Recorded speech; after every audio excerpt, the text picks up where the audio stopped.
Hi friends, welcome to my channel. శ్రావణ మాసం అనగానే మనకు గుర్తొచ్చేవి పూజలు, పూజలు అనగానే గుర్తొచ్చేవి ప్రసాదాలు.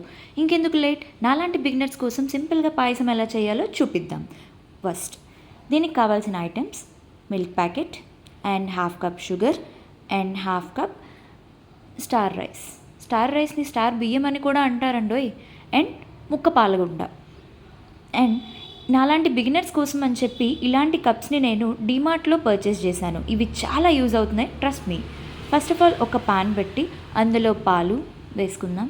2 cups of milk, 1 cup of water add చేశాను. సిమ్లో పెట్టి ఆ మిల్క్ బాయిల్ అవుతున్నప్పుడు షుగర్ని కొంచెం యాడ్ చేశాను. షుగర్ అలా మెల్ట్ అయిన తర్వాత ఆ పాలు ఇంకొంచెం బాయిల్ అవ్వాలి. అలా బాయిల్ అవుతున్న దాన్ని కలుపుతూ ఉండాలి, కిందన అడుగు అంటకుండా.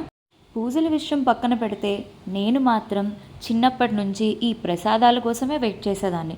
ఎందుకంటే నేను మంచి స్వీట్ లవర్ని కాబట్టి. మా అమ్మ ఏం పూజ చేస్తుందో చూసేదాన్ని కాదు, కానీ ఏ పాయసం చేస్తుందో మాత్రం చూసేదాన్ని. అలాంటిది ఇప్పుడు నేను కూడా పాయసం చేసే అంత డెవలప్ అయిపోయాను. ఓకే, ఈ బాయిల్ అవుతున్న మిల్క్లో ఇప్పుడు ఆ బియ్యాన్ని కూడా యాడ్ చేశాను. తర్వాత 2 ఇలాచీ కూడా స్మాష్ చేసి అందులో యాడ్ చేయాలి. ఇలా యాడ్ చేసిన దాన్ని అలా మిక్స్ చేస్తూ ఉండాలి ఆ పాయసాన్ని.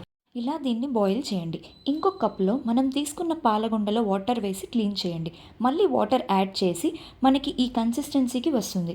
దాన్ని స్ట్రైనర్లో పెట్టి వేసుకుందాం. అలా ఆ పాయసంలోకి దీన్ని యాడ్ చేసుకుందాం. యాడ్ చేసిన తర్వాత ఆ పాయసం స్లోగా థిక్గా మారుతుంది. అలా స్లోగా కలుపుతూ స్టవ్ ఆఫ్ చేసుకోవడమే. అండ్ మీకు నచ్చిన చాయిస్ ఆఫ్ నట్స్ని కూడా మీరు యాడ్ చేసుకోవచ్చు. అండ్ ఇదే దేవుడికి ప్రసాదంగా కూడా పెట్టొచ్చు. Thank you. Like, share and subscribe.